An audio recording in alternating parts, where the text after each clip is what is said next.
bahkan dulu mundur ke belakang ya, Imam Ibnul Jauzi. Kayaknya pernah dengar ya? Pernah dengar Imam Ibnul Jauzi? Ah, agak lumayan. Ulama ahli apa, Pak? Bidang ilmu apa yang beliau kuasai? Nah, sepi, pernah dengar namanya. Nah, beliau itu ulama ahli tafsir, ya, punya warisan kitab tafsir Imam Ibnul Jauzi.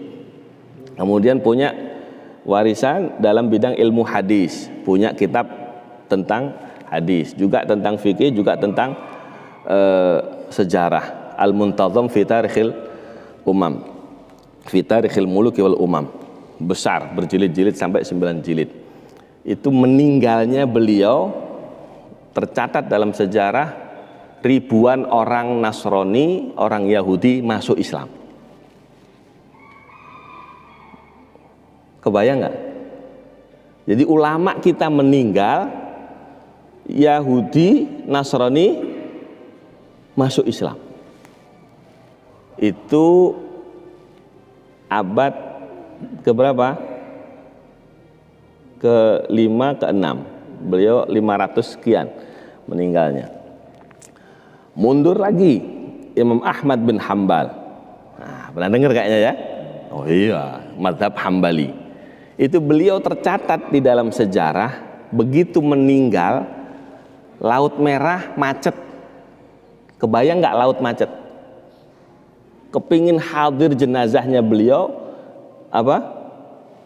Laut Merah macet. Gara-gara umat Islam pada berduyun-duyun datang untuk hadir jenazahnya beliau, kepingin mendapatkan keberkahan, ya, mendapatkan rahasia dari Allah Ta'ala, dari seorang ulama.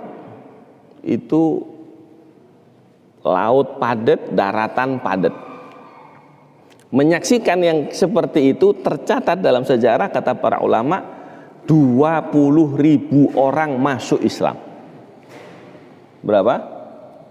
20.000 orang masuk Islam. Sekarang umat Islam, ya, sekali pengajian ulama kita, berapa orang yang masuk Islam? Masih hidup loh itu. Berapa orang yang tobat?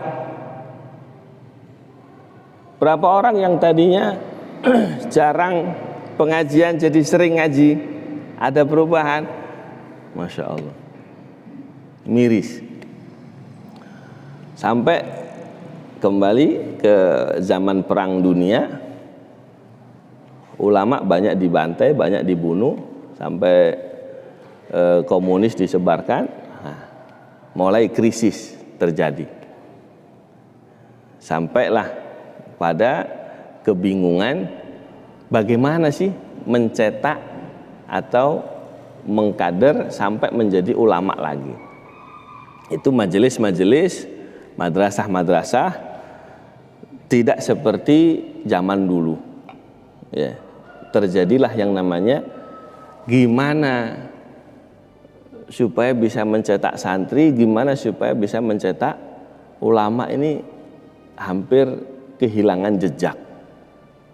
Ya, dulu dicatat dalam sejarah ada kitab judulnya Ad-Daris fi Tarikhil Madaris. Di situ diceritakan sejarah-sejarah madrasah-madrasah, ya, masjid-masjid, zawiyah, itu semuanya produksi mencetak ulama.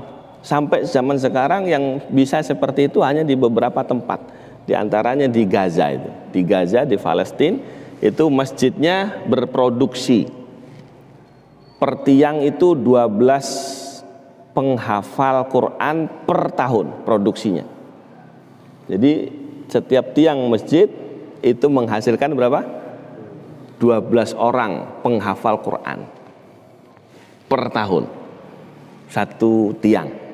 Kalau masjidnya ada 5 ya kali 5 gitu aja. Itu belum madrasahnya, belum majelis taklimnya, belum pesantrennya. Produksinya seperti itu.